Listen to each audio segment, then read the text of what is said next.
Fala, eu sou o Bruno Soares do Responde Aí e hoje a gente vai bater um papo sobre mecanismos de transferência de calor. Bom, a primeira pergunta que nós queremos responder aqui é a seguinte: quando ocorre a transferência de calor? Bom, a transferência de calor ela ocorre sempre que houver uma diferença de temperatura entre dois pontos. É sério isso. Basta haver uma diferença de temperatura para que haja uma transferência de calor. Show de bola? E a segunda pergunta que nós queremos responder é como essa transferência de calor ocorre. Bom, a gente tem três mecanismos de transferência de calor, que são a condução, a convecção e a radiação. Bom, nesse vídeo a gente vai passar brevemente por cada um desses mecanismos, discutindo como é que cada um deles ocorre, né, e em que caso a gente vai considerar cada um desses mecanismos de transferência de calor, começando pela condução. Então, olha para essa situação aqui. Aqui eu tenho uma placa plana, eu estou olhando essa placa de lado, tá? Essa placa ela tem uma espessura L aqui, onde a superfície esquerda da placa ela está a uma temperatura T1 e a superfície direita está a uma temperatura T2, onde meu T1 é maior do que T2. Então, se a minha superfície da esquerda está com uma temperatura maior do que a superfície da direita, eu vou ter o calor sendo transferido da esquerda para a direita. Ou seja, o calor ele é sempre transferido do ponto de maior temperatura para o ponto de menor temperatura. Tá beleza? Show de bola. Então, como é que essa transferência de calor ocorre?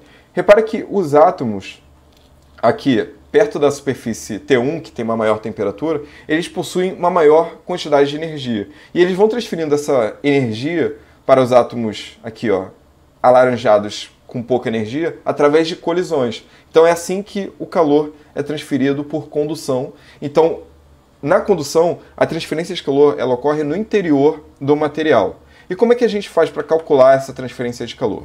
No caso da condução, a transferência de calor é calculada pela lei de Fourier, dada por essa expressão aqui, onde meu Q, duas linhas, é o que a gente chama de fluxo de calor, que tem a unidade aqui de watts por metro quadrado.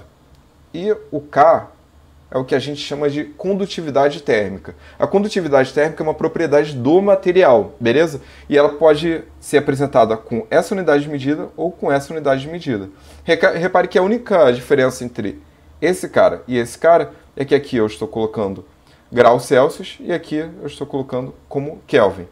Um detalhe importante aqui é que aqui nós estamos calculando o fluxo de calor, né, com a unidade de watts por metro quadrado. Mas a gente pode estar interessado em calcular a taxa de calor. Então a taxa de calor, ela aqui dada por esse Qzinho, ela está associada com o fluxo de calor, que duas linhas, através dessa expressão aqui. Então minha taxa de transferência de calor é igual ao fluxo de calor vezes a área. Sendo assim, a unidade de medida da minha taxa de calor é watts e minha área é metros quadrados. Ok, repare que aqui na expressão da lei de Fourier apareceu aqui essa derivada da temperatura ao longo da coordenada x, que eu já havia indicado aqui, não coube, vou colocar aqui. Beleza. Aqui nossa coordenada x, ou seja, esse cara daqui calcula a derivada da temperatura ao longo da espessura da placa.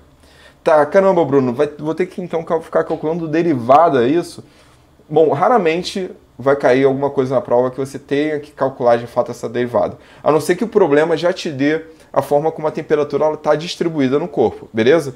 Agora, na maior parte dos casos em que a gente trabalha com placas planas, a gente pode escrever essa expressão da seguinte forma. Então, meu fluxo de calor vai ser igual a K sobre L, onde L é a espessura da placa que a gente estava trabalhando. Deixa eu colocar aqui o desenho de volta para a gente ir se guiando. E vezes essa diferença de temperatura, T1 menos T2. Pô, beleza, Bruno, mas não entrou esse sinal de menos aqui, né? Por que não entrou?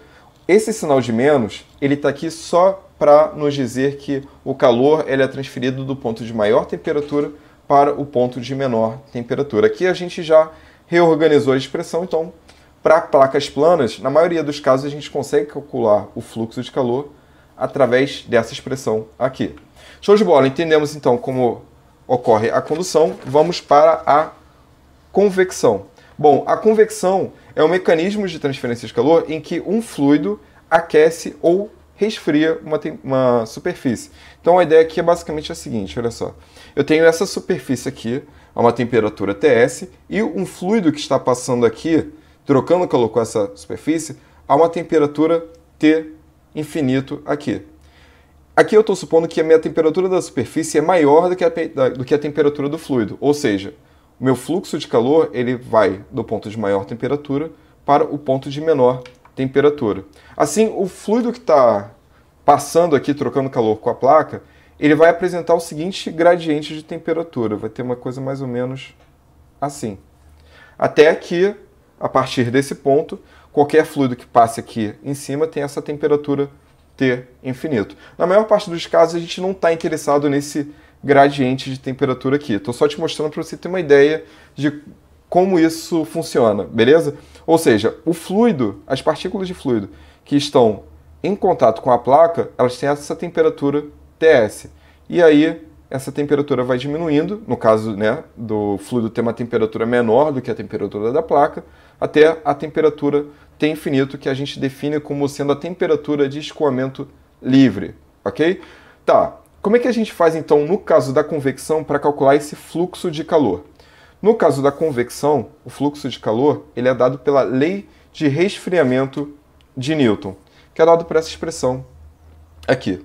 Então, o fluxo de calor, que a gente já sabe, é igual a H, onde H é o que a gente chama de coeficiente convectivo. E ele apresenta essas unidades de medida aqui. Watts por metro quadrado grau Celsius ou watts por metro quadrado Kelvin. Repara que essa unidade de medida é muito parecida com a unidade de medida do K, né, que a gente acabou de ver, que é a condutividade térmica.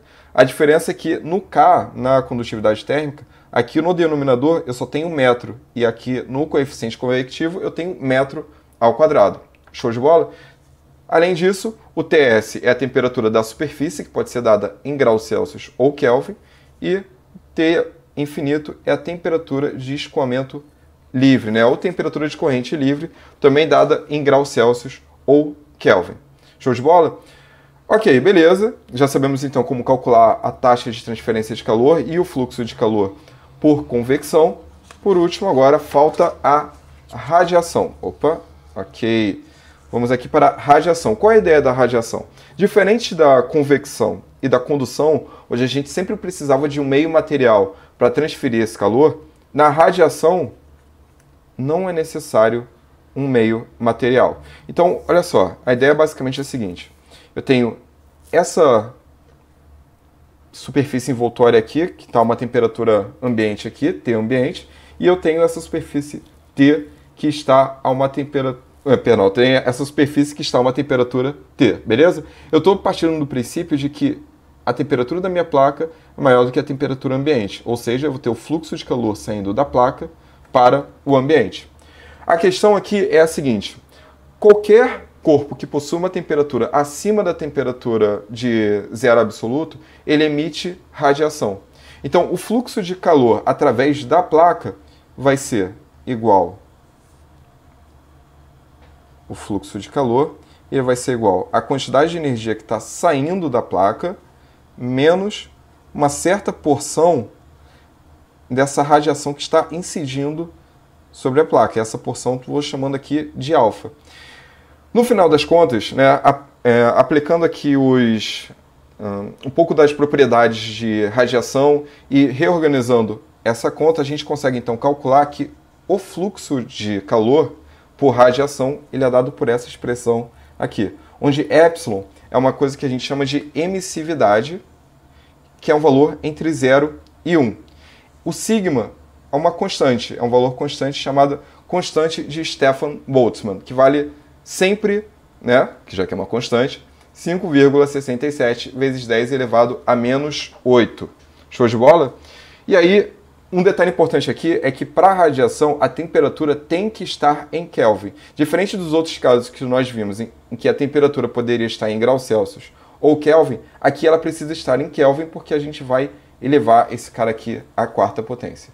Show de bola? Bom, consegui te ajudar com esse vídeo? Responde aí, a gente se fala nos próximos vídeos.